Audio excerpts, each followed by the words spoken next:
Bonjour, bonsoir, salam, ça dépend à quel moment vous regarderez cette vidéo. Je reviens vers vous pour le deuxième épisode sur le panafricanisme. On avait entamé le premier épisode à travers Aminata Traoré, activiste, militante, écrivaine malienne, qui, qui se définit comme panafricaniste mais aussi altermondialiste, qui a eu de nombreux ouvrages. Je vous invite à revoir ma première vidéo. Cette vidéo sera sur un ouvrage en l'occurrence, moi qui me passionne et qui est hyper intéressant. L'ouvrage, c'est les Reines d'Afrique de Sylvia Serbin, ou Serbin, si je prononce bien son nom. Reine d'Afrique, héroïne de la diaspora noire. Pourquoi je trouve ce livre immensément intéressant? C'est parce que même dans le panafricanisme,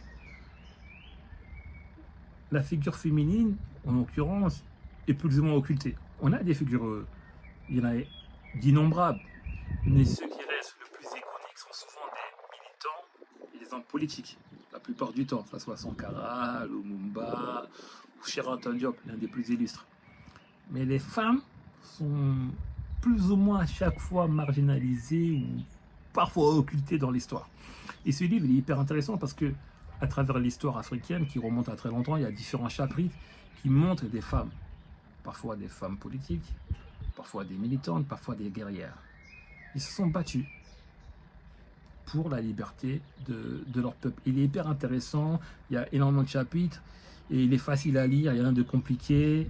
L'autrice, au moment de l'écrire, elle a eu plusieurs rebondissements, elle en parle dans l'avant-propos qu'elle a eu des difficultés pour, je crois c'est au niveau de la traduction, en même temps aussi pour la publication, qu'elle a eu aussi des déboires judiciaires.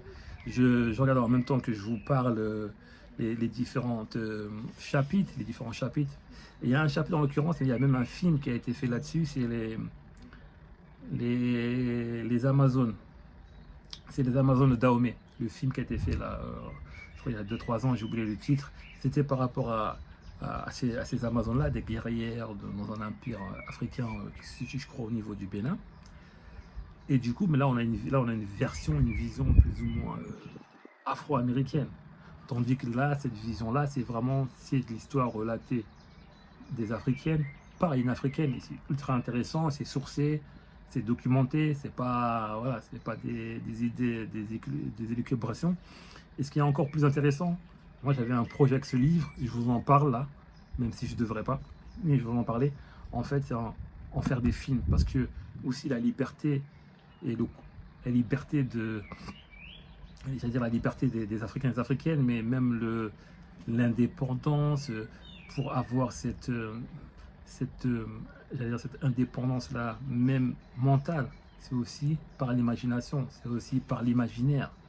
Et en faire des films, en faire des séries, en faire des dessins animés, en faire des documentaires, il est presque indispensable de nos jours.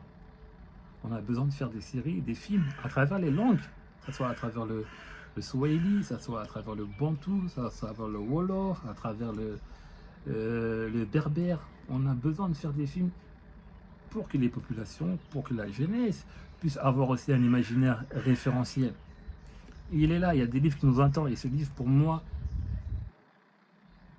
il est magnifique. Quand on le lit, on part, ça nous reconnecte, il y a des femmes extraordinaires. On n'en parle pas assez d'ailleurs. C'est le panafricanisme, on est souvent, j'allais dire masculin, mais il y a énormément de figures féminines à parler, à mettre en avant. Je vous invite à lire ce livre, Reine d'Afrique et héroïne de la diaspora noire, qui permettent aussi aux enfants, aux filles en tout cas, qui est de la diaspora, aux filles noires, aussi avoir des référentiels, leur dire que aussi l'histoire de l'humanité aussi se conjugue aussi à la femme noire. On se dit à très vite la famille et à très bientôt pour un troisième épisode sur le panafricanisme.